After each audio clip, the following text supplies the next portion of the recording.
Alors j'aimerais vous parler aujourd'hui de la lutte autour du développement d'une culture funéraire laïque au XIXe siècle. Quand aujourd'hui les cérémonies de funérailles ont lieu sans encadrement religieux ni ecclésiastique, cela a souvent à voir avec le souhait d'un nombre croissant de personnes de donner un cachet personnel au rituel de séparation. Lors d'une cérémonie religieuse, nous voyons également que les prêtres se conforment aujourd'hui à une forme de cérémonie de séparation dans laquelle la personnalité spécifique du défunt est centrale. Jusqu'à il n'y a pas si longtemps encore, le choix de funérailles civiles, avec lequel je vais donc dire non religieuses, était pourtant porteur d'une charge particulièrement symbolique parce que c'était un acte qui révélait ouvertement de la libre pensée. De la même manière, la crémation, autorisée par l'Église catholique juste au début des années 60, a perdu actuellement son lien historique avec la libre pensée et l'anticléricalisme. Aujourd'hui, je vais reconstruire en la surveillant l'histoire du combat autour des enterrements civils pendant le XIXe siècle et le début du XXe siècle. Je vais me limiter à quelques études de cas caractéristiques dans le contexte des grandes villes et je vais parler de certains enterrements importants qui ont laissé des traces dans les archives et la presse. Comme vous savez probablement, en Belgique, les enterrements civils sont nés grâce à des organisations de libre pensée. Et ces enterrements sont devenus un mode d'expression spécifique d'un phénomène plus large de ce que j'aime appeler sécularisation conflictuelle au XIXe siècle. L'attitude à l'égard des derniers instants et des pratiques funéraires a pris au XVIIIe et XIXe siècle une énorme importance symbolique pour les non-croyants et les anticléricaux, parce que ça leur permet de briser la mainmise de l'Église catholique sur la vie sociale. Le christianisme a établi à la fin du Moyen-Âge un monopole sur les rituels et la rhétorique concernant la mort. Un glissement est survenu par le fait duquel la pesée du bien et mal n'a plus trouvé sa place lors du jugement dernier, mais a été avancée aux derniers instants de la vie. C'est-à-dire l'homme détermine son sort sur son lit de mort.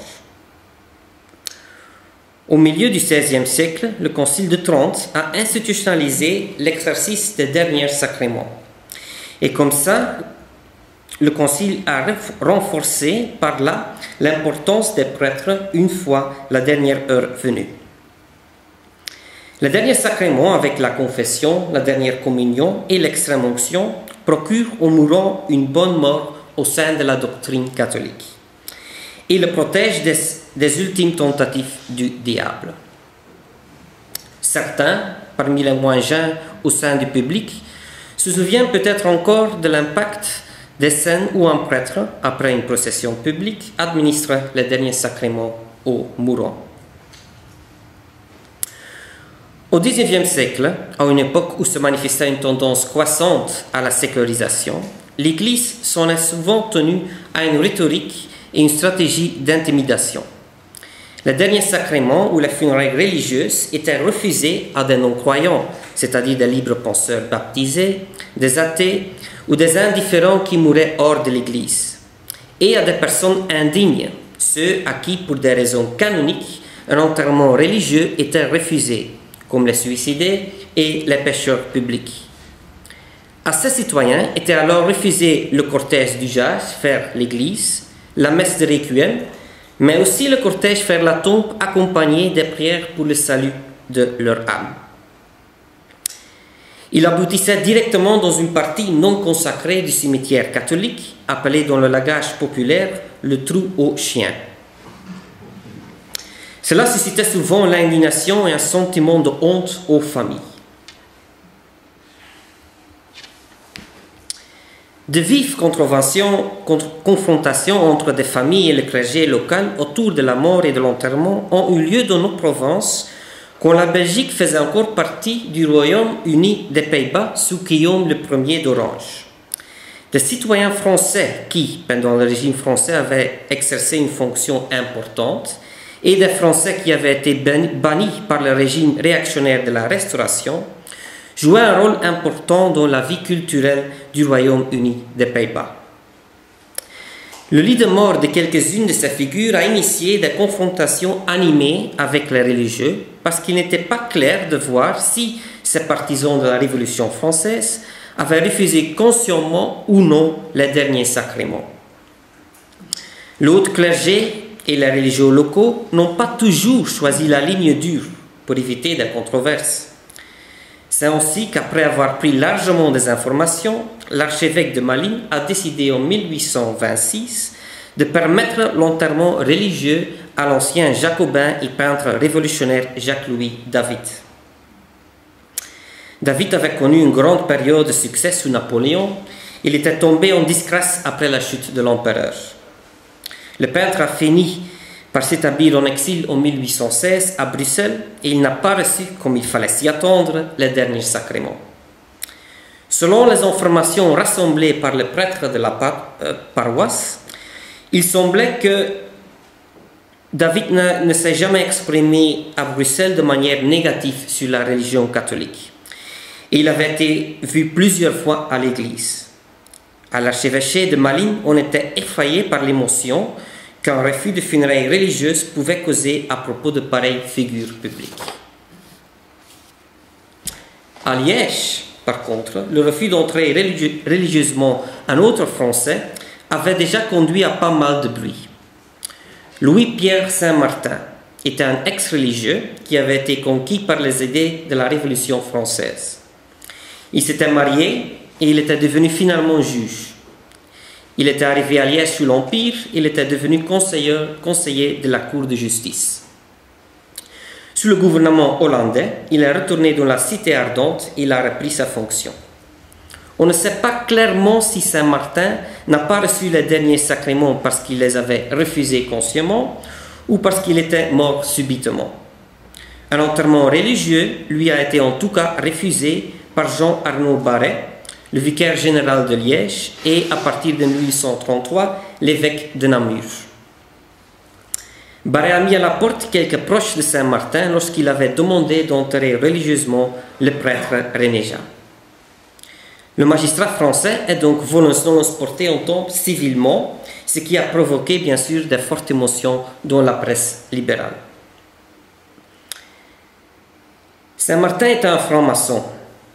Et l'incident à propos de sa mort et de son enterrement est encore utilisé des années plus tard dans la jeune Belgique indépendante pour stigmatiser la franc-maçonnerie comme une société anti-religieuse. Dans la Belgique indépendante, ont survenu des conflits croissants autour de la mort et de l'enterrement, en particulier pour ce qui touchait la mort et aux funérailles des francs-maçons. En décembre 1837, dans une lettre collective, les évêques belges ont appelé les prêtres du pays à punir l'appartenance à la franc-maçonnerie par un refus d'absolution. C'est uniquement quand on abjurait la franc-maçonnerie qu'on pouvait de nouveau recevoir l'absolution. Bien sûr, dans un pareil contexte de polarisation extrême, le refus de l'intervention d'un prêtre et de l'absolution lors du décès a été employé plus que jamais comme une arme d'intimidation utilisée par des religieux. Dans la deuxième moitié du XIXe siècle, les anticléricaux ont commencé même en guise de contre-réaction à repousser les prêtres une fois leur dernière heure proche. Ils ont reçu de plus en plus l'aide organisationnelle des associations de libre pensée et des loges maçonniques. L'intimidation cléricale lors des circonstances de la mort et des funérailles troublait de plus en plus les sentiments anticléricaux. Après des années de soumission aux attentes et aux prescriptions de l'Église, une minorité des libres penseurs et des francs-maçons est arrivée au point de refuser eux-mêmes l'accompagnement d'un prêtre sur leur lit de mort et à la tombe. Ainsi, des libres penseurs et des francs-maçons ont commencé à s'opposer à l'accompagnement des congrégations actives dans les soins infirmiers, tant à domicile que dans les hôpitaux.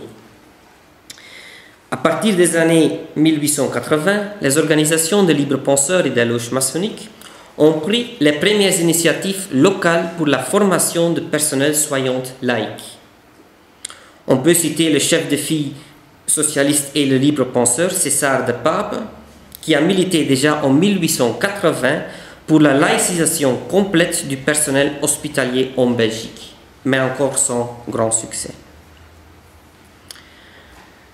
En ce qui concerne l'organisation des enterrements civils par des organisations de libre pensée, les années 1850 ont été clairement une période de transition.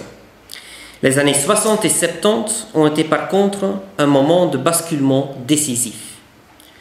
Durant ces 2 décennies, nous voyons une rapide augmentation du nombre de libres penseurs et de francs-maçons qui ont été enterrés par une association de libres penseurs et de francs-maçons.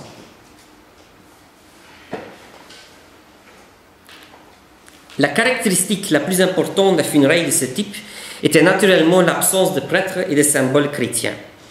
La cérémonie religieuse disparaissait et le cortège funèbre allait directement de la maison mortuaire jusqu'au cimetière. Le cortège funéraire et les discours funèbres sur la tombe sont devenus la partie centrale de la cérémonie. Dans les années 70 et 80, des organisations de libres penseurs et des loges ont commencé à faire la promotion auprès de leurs membres de la rédaction obligatoire d'un testament dans lequel on interdisait l'accès des prêtres au lit de mort et dans lequel on demandait un cortège non religieux. Sur le PowerPoint, vous pouvez voir un tel testament.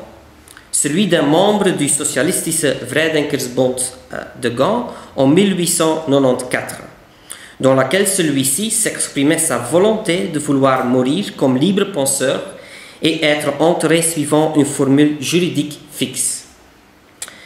Cette évolution, faire un éloignement conscient de l'Église lors du décès et de l'enterrement, se produit aussi dans les cercles de libres penseurs ailleurs en Europe, comme en France et en Italie.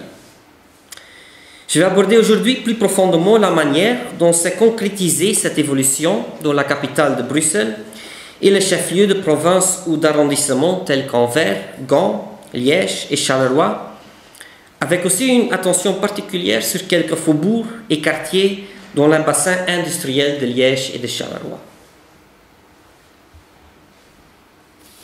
Commençons avec Bruxelles. La progression des enterrements civils anticléricaux en Belgique durant la deuxième moitié du XIXe siècle a été le résultat d'un mouvement d'émancipation venant de la couche supérieure des cercles de travailleurs bruxellois. Une rupture plus tardive suivra dans la bourgeoisie libérale. L'origine du mouvement de libre pensée organisé dans notre pays remonte en effet à la création d'associations dans la capitale qui ont été fondées dans le but spécifique d'organiser des enterrements civils non religieux. Des républicains et des socialistes bruxellois ont rassemblé après 1848 au sein de ces associations leurs forces avec leurs similaires français qui avaient trouvé asile ici comme réfugiés politiques après la chute de la Deuxième République en France. Quelques incidents symboliques ont eu lieu dans les années 50 entre des religieux bruxellois d'une part et des démocrates et des républicains d'autre part. Ces confrontations ont excité la combativité des cercles socialistes radicaux à Bruxelles.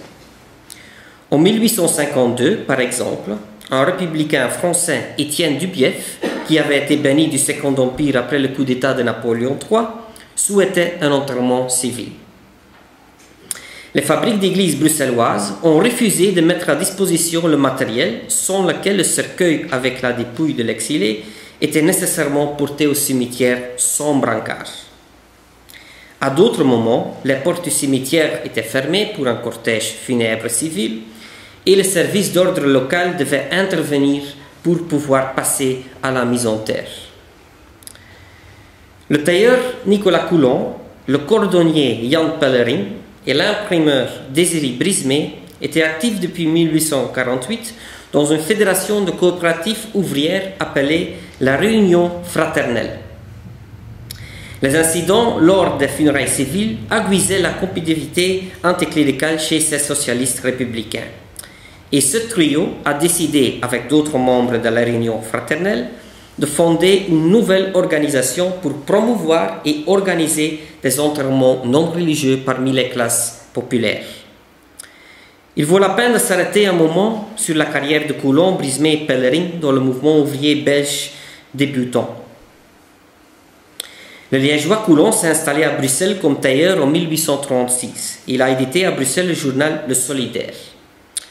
Coulon était un anarchiste révolutionnaire, exactement comme le cordonnier bruxellois Jan Pellerin. Jan Pellerin était de la partie lors de l'agrégation républicaine en 1848 à Bruxelles.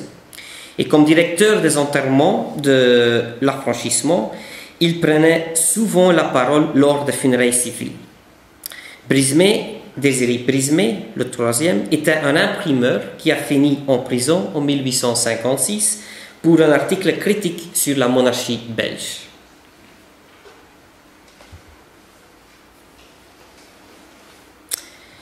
En fait, j'ai déjà mentionné l'affranchissement. En effet, avec Brismé, Coulon et Pellerin, la première association belge de libres penseurs, la Société de l'affranchissement, a vu le jour en 1854. L'affranchissement souhaitait faire clairement savoir au peuple qu'on pouvait aussi être mené dignement à la tombe sans accompagnement de prêtres. L'organisation payait les funérailles civiles pour ses membres, épouses et enfants compris, contre une contribution mensuelle de 15 centimes. Il était attendu que tous les membres devaient être présents lors de l'enterrement d'un membre. La conception de Brismé différait en fin de compte de celle de Coulon et Pellerin sur la méthode d'organisation qu'un cercle de libres penseurs socialistes devait suivre. Brismé souhaitait créer des caisses de secours et des coopératifs au sein de l'affranchissement. Coulon et Pellerin, par contre, avaient pris leur distance avec des organisations qui avaient des objectifs philanthropiques ou coopératifs parce que ceux-ci étendraient le feu révolutionnaire des travailleurs. Pour Brismé, de telles organisations étaient précisément importantes pour mettre en pratique à court terme les idéaux socialistes de solidarité et fraternité. Avec les cotisations mensuelles limitées, l'affranchissement ne disposait bien sûr pas des moyens nécessaires pour une caisse de propagande. Cela a mené finalement à une séparation. En 1857, Brismé a fondé les Solidaires avec quelques membres fondateurs de l'affranchissement. Cette nouvelle association fonctionnait non seulement comme une association chargée des enterrements, mais aussi comme une caisse de secours pour les membres nécessiteux ou malades. Et les solidaires étaient politiquement plus modérés que l'affranchissement. Des sommes étaient payées pour des traitements médicaux en faveur des membres malades et une grande partie des revenus de l'organisation allait à la propagande anticléricale. Lors de la mort d'un membre, les solidaires payaient le cercueil, les faire-part, le transport du brancard et le fossoyeur. Des membres portaient traditionnellement le brancard avec la dépouille. Et les solidaires ont disposé assez vite de leur propre organe de presse, le drapeau, pour répandre leur propagande anticléricale. Les solidaires s'adressaient aussi explicitement à des libres penseurs plus bourgeois en prenant leur distance avec la révolution socialiste violente. Les membres, artisans et les intellectuels radicaux qui siégeaient dans les comités de direction de ces associations ont conclu qu'en brisant l'emprise de l'Église quant à la mort et l'enterrement, d'autres domaines et rites suivraient plus tard, comme la naissance et la communion. La promotion des funérailles civiles était vue comme un premier pas dans un large et long combat contre la position de l'Église catholique dans la société. Les funérailles civiles d'intellectuels radicaux, d'ouvriers spécialisés et de républicains français organisés par l'affranchissement et les solidaires se sont transformées très vite en importantes manifestations socialistes avec des discours funèbres enflammés. Ces funérailles étaient largement décrites dans les journaux qu'utilisaient ces organisations. Les solidaires ont déployé dans les années 60 une dynamique particulière et leur département de propagande est devenu en 1865 la section bruxelloise de la Première Internationale. Le succès et la visibilité des solidaires ont conduit à une vague d'indignation et de panique chez les faiseurs d'opinion catholiques. Les solidaires bruxellois ont été identifiés à l'athéisme et à la franc-maçonnerie, bien que l'association des libres penseurs ne recrutait pas du tout dans la franc-maçonnerie et qu'elle n'imposait certainement aucun athéisme à ses membres. Un bel exemple de l'atmosphère d'angoisse irrationnelle dans le milieu catholique a été la manière de réagir lors du décès de Léopold Ier, le premier roi des Belges. Léopold Ier était luthérien. Il ne s'est laissé jamais détourner de sa conviction religieuse, malgré des tentatives de conversion. Le Grand Orient de Belgique a essayé, comme obédience maçonnique nationale, d'utiliser à des fins de propagande le décès du premier souverain du pays en dehors de l'Église catholique. L'obédience a communiqué aux lords du pays que le Léopold Ier avait quitté la vie avec une sérénité stoïque, tout comme un franc-maçon.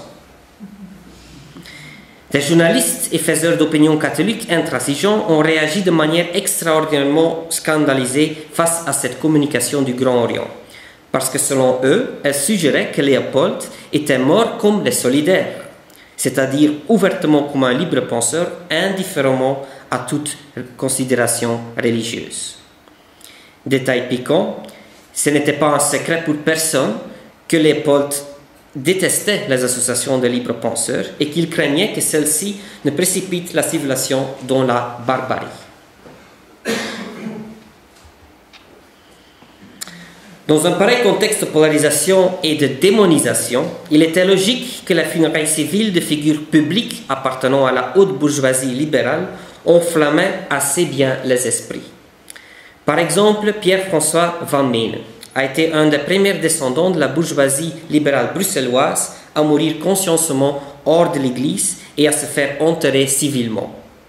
Van Menen était président d'honneur de la Cour de cassation et un des cofondateurs de l'ULB. Il est décédé en 1858. Le libre penseur Alexandre Jean Debien, ancien membre du premier gouvernement belge, a exprimé dans son discours funèbre le souhait de pouvoir mourir comme Van Menen. De la même manière, Pierre Théodore Verhagen, alors président de la Chambre, a rendu un vibrant hommage à Van Menen en rappelant qu'il était à la base en effet de la fondation de l'université et qu'il portait haut le drapeau de la pensée et de l'enseignement libre non dogmatique. De pareils hommages anticléricaux sur la tombe étaient nouveaux dans les cercles les plus élevés du pays. Et les journaux catholiques du pays et de l'étranger même ont réagi avec beaucoup d'incrédulité.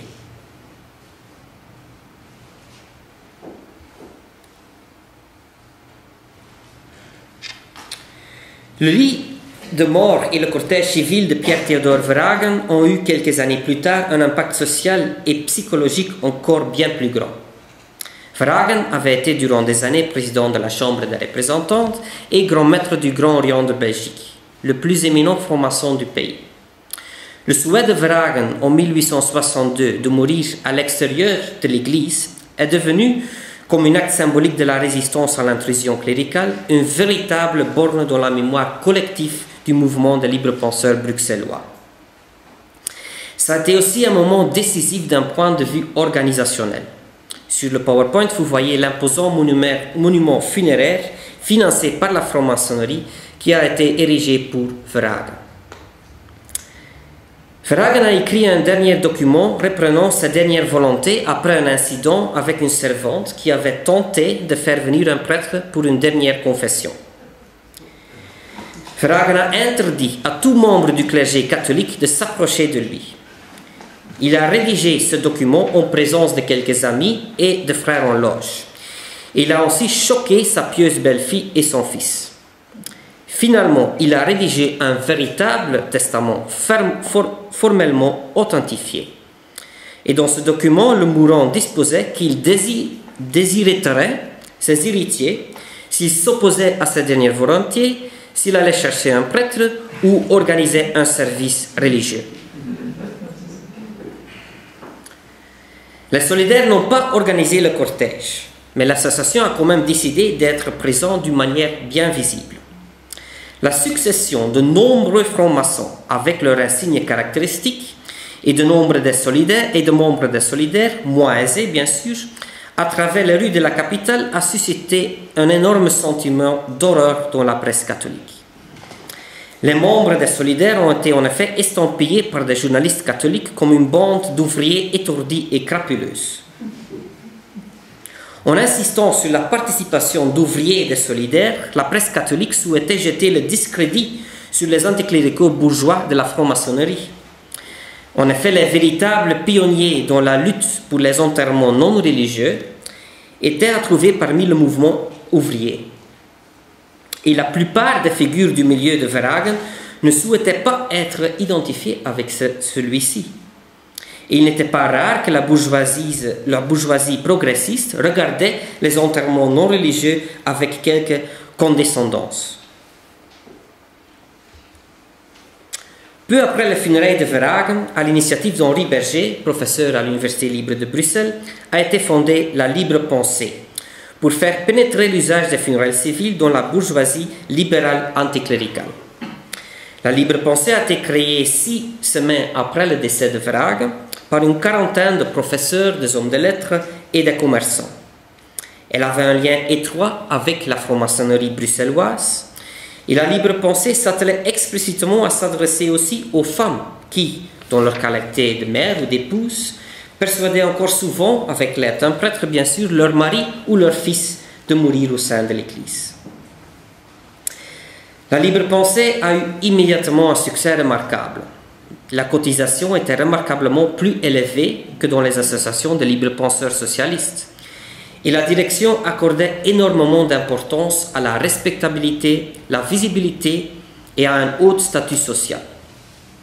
L'association a vu son nombre de membres grandir rapidement.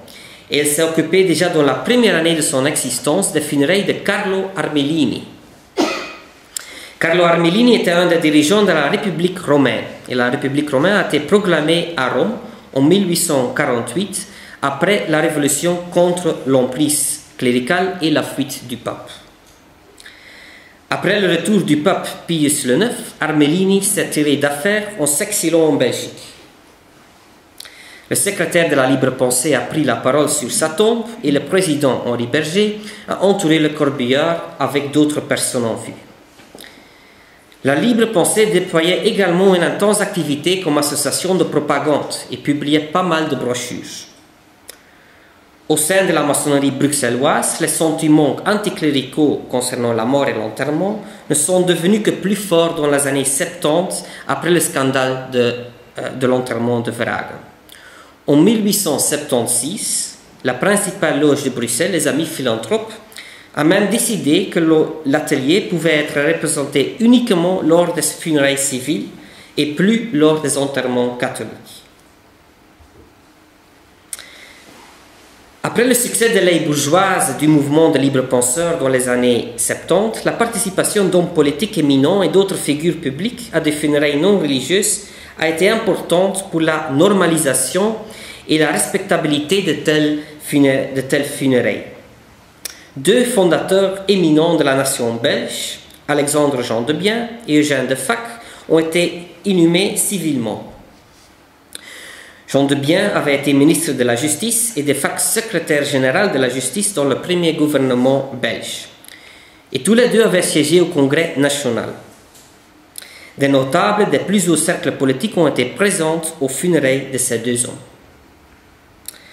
Dans les années 70, l'aile ouvrière du mouvement de libres penseurs bruxellois a organisé assez bien d'enterrements avec un caractère plus subversif que les cérémonies pour Defac et Jean Debien.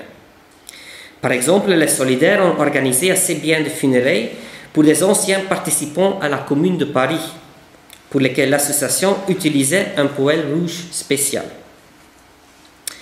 L'affranchissement, de son côté, a prêté beaucoup d'attention à la mémoire de la figure de François Grégoire, un des premiers membres de la section belge de la Première Internationale.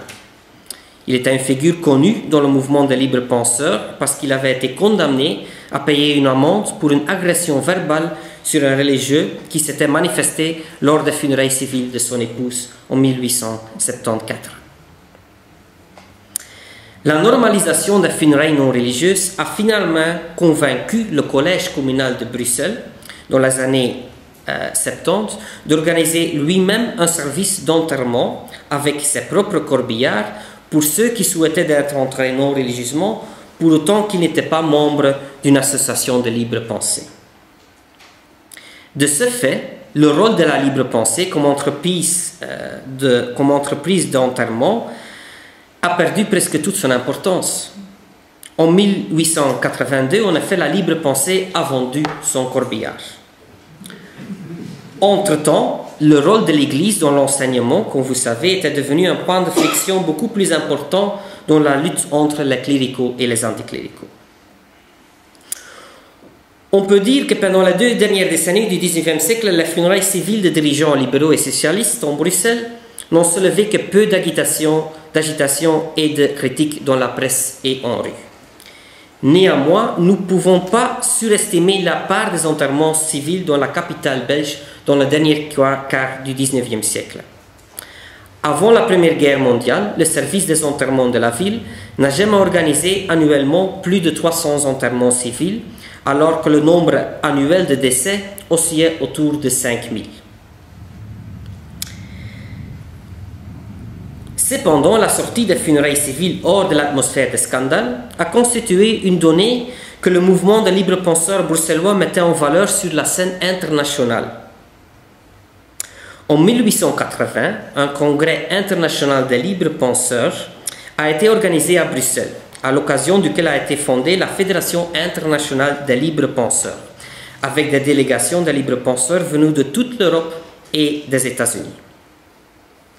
Et pour cette conférence, les libres penseurs socialistes et libéraux, parmi lesquels Coulon et Brismé, ont présenté plein de fierté le rôle des sociétés d'enterrement bruxelloises comme la libre pensée, l'affranchissement et les solidaires dans la lutte contre l'Église. Le vieux compagnon de lutte révolutionnaire de Coulon, Jan Pellerin, était mort entre-temps et Coulon avait, comme représentant de l'affranchissement, laissé tomber en 1880 son radicalisme anarchiste d'autrefois. Pourtant, Coulon n'a pas hésité à présenter l'affranchissement comme une association explicitement athée et matérialiste. En effet, la plus ancienne organisation de libres penseurs du pays avait connu dans le courant des années 70 une scission de membres plus modérés, après laquelle les matérialistes radicaux qui restaient ont manifesté pour la première fois clairement leur idéologie athée. Désiré Brismé a mis à l'avant en 1880 que la Belgique, et en particulier sa capitale, avait joué au plan mondial un rôle de précurseur dans l'acceptation des funérailles civiles. Aussi bien Coulon que Brismé joueraient encore un rôle important dans la fondation du Parti ouvrier belge quelques années plus tard. Au même temps, pas mal de cercles de libre pensée étaient actifs en Hainaut et en Pays Laégeois, et ces cercles ont envoyé tous des représentants au Congrès international de libre penseurs à Bruxelles. Après 1880, en effet, le mouvement de libre penseurs est devenu surtout un phénomène important dans les régions industrialisées dans le sud du pays. Mais il y a aussi eu de fortes implantations à Gand et à Anvers, en Flandre, comme vous pouvez voir sur la carte sur le PowerPoint. Je vais maintenant aborder, pas trop longtemps, le rôle des enterrements civils à Gand et à Anvers et dans les zones urbaines de Liège et de Charleroi. Les premiers enterrements civils de libres penseurs dans la ville portuaire d'Anvers et la ville industrielle de Gand ont été célébrés exactement comme à Bruxelles durant les années 50 et 60 dans une atmosphère de scandale. En 1858 a été porté en tombe à Gand le Flamingant et l'étudiant universitaire et membre de Solidaire Adolphe Dufresne. Dufresne était un jeune intellectuel anticlérical qui est décédé à 20 ans hors de l'Église avec des dernières volontés qui ne laissaient aucune place à l'imagination. Une délégation de Solidaire s'est rendue à Gand et le drame mortuaire de l'association bruxelloise a été utilisé pour les funérailles. Des libres penseurs radicaux gantois et bruxellois se sont rendus sur la fosse en opposition au clergé et ils ont publiquement honoré Dufresne parce qu'il avait explicitement refusé les derniers sacrements.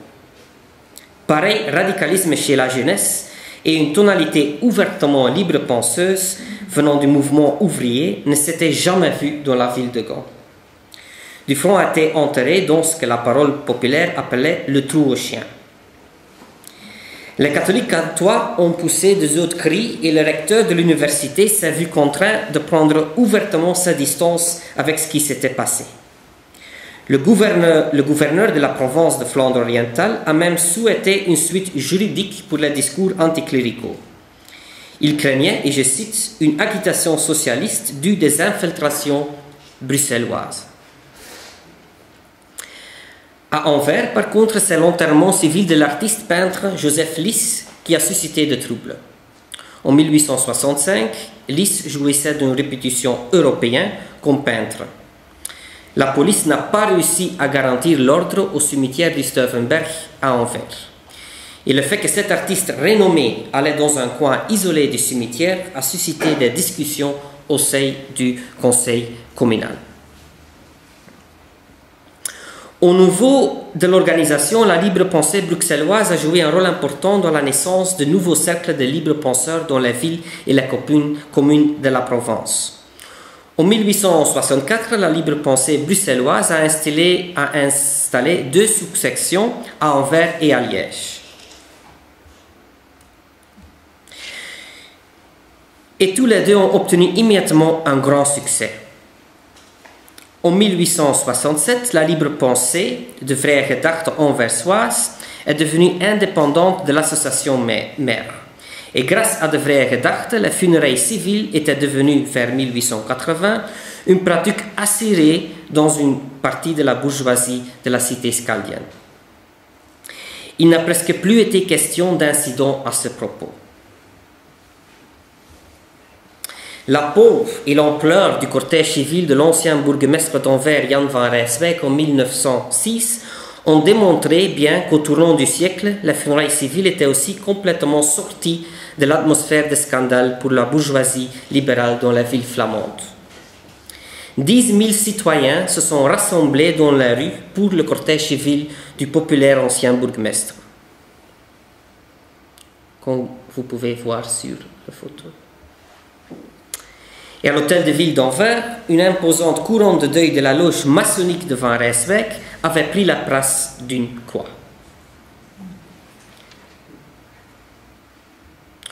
En 1867, la libre pensée de Bruxelles a encouragé deux de ses membres de l'Eau de l'Insart, un important centre d'industrie verrière près de Charleroi, à y fonder une nouvelle association d'enterrement pour la région de Charleroi.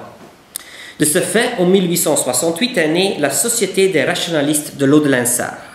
Elle recrutait ses membres parmi les souffleurs de verre et les mineurs. L'association a bien sûr profité de l'implantation de la première internationale dans le bassin de Charleroi. En 1880, le libre penseur Jules des Essarts est parvenu à la tête d'une fédération régionale des organisations de libres penseurs dans la région, la Fédération rationaliste du bassin de Charleroi. Et cette fédération connaîtra sous sa direction une énorme expansion du fait du nombre de ses membres. Les Essarts étaient également actifs comme promoteurs de la crémation. Et ce n'était pas par hasard que la Fédération de Charleroi a organisé en 1906 à Charleroi le premier congrès crématiste en Belgique. Le mouvement des libres penseurs belges a dû attendre jusqu'en 1932 avant que la crémation n'ait été légalisée. À Liège, un important centre administratif, ce sont les cercles maçonniques locaux qui ont été responsables de la création d'une sous-section de la libre pensée en 1864. En 1880, la libre pensée de Liège comptait environ 200 membres. L'association avait pris un caractère socialiste, ce qui a conduit en 1881 à une scission d'un cercle distinct composé de libres penseurs non socialistes. Entre-temps, dans la commune voisine de Sarin, une organisation séparée a été créée par des membres de la libre pensée de Liège pour s'occuper des funérailles hors l'église pour les prolétaires de la banlieue industrielle.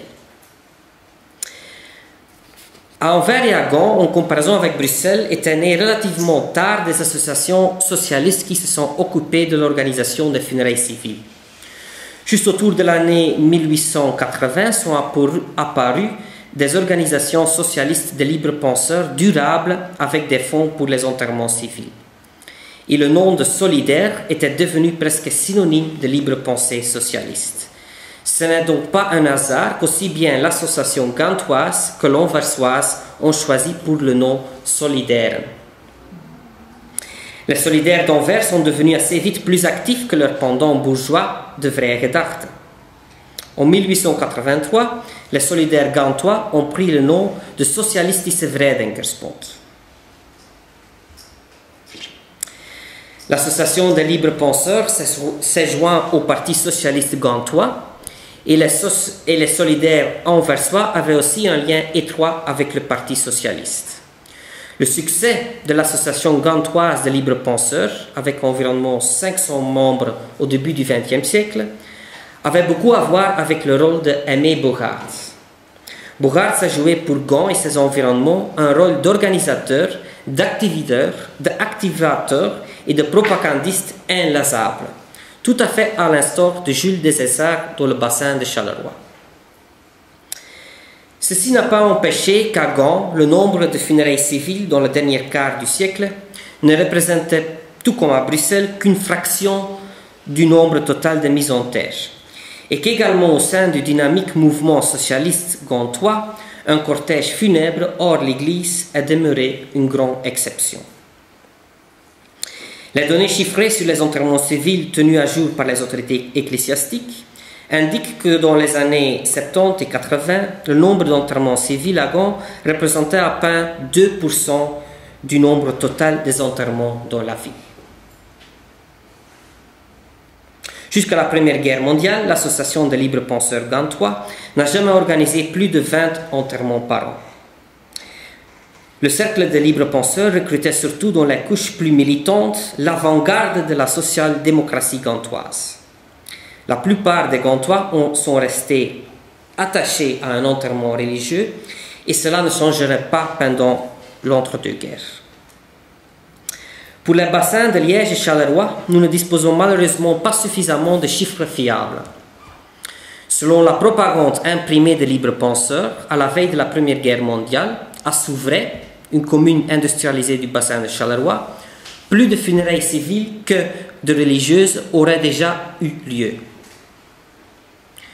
Un étudiant du VEB a récemment compilé une liste de funérailles civiles à Charleroi et les communes alentours qui étaient mentionnées dans les colonnes du journal de Charleroi entre 1896 et 1905. En 10 ans, à peu près 850 funérailles civiles, souvent pour des mineurs et des travailleurs de verre, étaient mentionnées par le quotidien dirigé par Jules Desessarts. En effet, le journal de Charleroi fonctionnait comme porte-parole de libre pensée dans la région. Le plus grand nombre d'enterrements civils avait lieu dans la commune de Jumet. Ce n'est pas un hasard car cette commune avait le plus grand nombre d'associations de libre pensée. Aimé Bogaerts et Jules Desessarts ont été témoins en 1913 de la manière dont les liens officiels entre le Parti ouvrier belge et les cercles de libre penseurs socialistes, indubitablement à leur grand regret, étaient coupés par la direction du parti. Cette décision était inspirée par des considérations électorales pour ne pas brusquer les sentiments religieux encore forts à la campagne. J'ai parlé jusqu'à présent en effet de la situation dans les villes et les bassins industriels. À la campagne, les choses allaient autrement. Les limites physiques entre ville et campagne se sont bien sûr estompées dans le courant du XIXe siècle par l'apport et la croissance des chemins de fer, des travailleurs navetteurs, la migration ou l'expansion de l'industrie. Mais l'abîme mental qui existait entre la ville et la campagne environnante grandissait néanmoins. Dans la campagne flamande, l'hostilité à l'égard des intrus des villes était réelle. Ainsi, les socialistes gantois ont eu la plus grande peine à pénétrer les communes qui entouraient Gand. Il ne faut donc pas s'étonner que les funérailles civiles des figures de la bourgeoisie libérale ou des militants socialistes à la campagne se sont confrontés encore plus longtemps avec une hostilité ouverte. Lors du tournant du siècle, il n'était absolument pas question de quelque normalisation que ce soit dans la région rurale. Par exemple, à Asse, 20 km d'ici. C'est en 1897, alors que la commune Brabançon comptait 8000 habitants, qu'a eu lieu le premier enterrement civil. Le bourgmestre n'en était pas tranquille. Il a fixé un parcours spécial vers le cimetière pour éviter le désordre et des incidents. Après quoi, le bourgmestre a laissé entrer le libre penseur socialiste Jean-Baptiste de Smet dans une partie séparée du cimetière. Et ceci est important. Depuis un arrêt de la Cour de cassation de 1879, le bourgmestre qui excluait le libre penseur du cimetière communal dans une commune où seule la région catholique était professée, bien sûr comme à Asse, d'une manière publique, ce bourgmestre risquait de poursuites judiciaires. Et le bourgmestre d'Asse a donc été cité en justice par la famille. Il a dû payer une forte amende. Et aussi un habitant du village a été jugé pour avoir uriné sur la fosse avant l'enterrement. J'aimerais finir avec une épilogue. En l'an 2020, pour ce qui est de la culture funéraire, les laïcs et les libres penseurs ne contribuent plus à un processus de sécularisation via une logique conflictuelle, où on essaye par tous les moyens possibles de faire tomber et de briser l'hégémonie de l'Église sur la culture funéraire, comme c'était le cas pendant le long 19e siècle. Les temps ont bien sûr heureusement changé. Le mouvement laïque contribue maintenant à un procès de sécularisation par la création d'une offre de rituels taillée sur mesure dans un marché gouverné par la demande et l'offre. Aujourd'hui, des deux côtés de la frontière linguistique, on peut avoir recours pour des cérémonies personnalisées hors église, souvent dans les crématoires, à des conseillers du mouvement laïque organisé. La rhétorique militante anticléricale et rationaliste est reléguée à l'arrière-plan. Le service laïque d'aide aux personnes, tout comme de Mens Nu, met aujourd'hui l'accent dans son offre sur un cérémonial funéraire personnel en accord avec le souhait de la famille et la personnalité du défunt. Sur le site web du Centre d'action laïque, on fait quand même encore référence à l'histoire du combat pour les funérailles civiles pendant le XIXe siècle. En effet, c'est important de ne pas oublier que c'est grâce à la détermination et au combat des cercles de libres penseurs que des cérémonies funèbres non religieuses pouvaient être organisées sans trop de problèmes et d'incidents dans des contextes urbains à la fin du XIXe siècle. J'aimerais mettre l'accent sur le fait qu'à travers l'histoire, la sécularisation est rarement un processus purement impersonnel et automatique.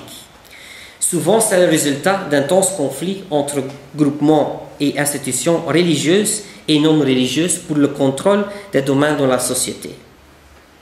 Le combat pour le contrôle de la culture mortuaire a été clairement une donnée importante de l'histoire politique, culturelle, mais aussi sociale de la Belgique.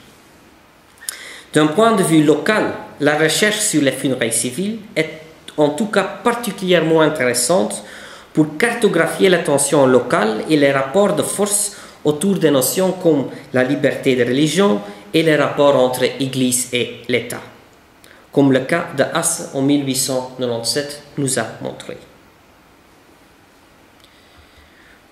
Pour finir, permettez-moi de faire un peu de promotion personnelle. Je traite plusieurs aspects de cette présentation dans mon livre récemment paru, en effet, Le suprême hommage, de omgang met de dood van koninklijke en politieke elites in België tussen 1830 en 1940. Ceux qui sont intéressés peuvent commander ce livre online chez l'éditeur VUB Press ou le centre d'archives Liberas pour lequel je travaille. Un petit mail à liberas.eu suffit pour commander le livre. Et ce livre montre, juste comme cette présentation, que l'histoire de la mort peut toujours aussi être particulièrement vivante. Je vous remercie pour votre attention.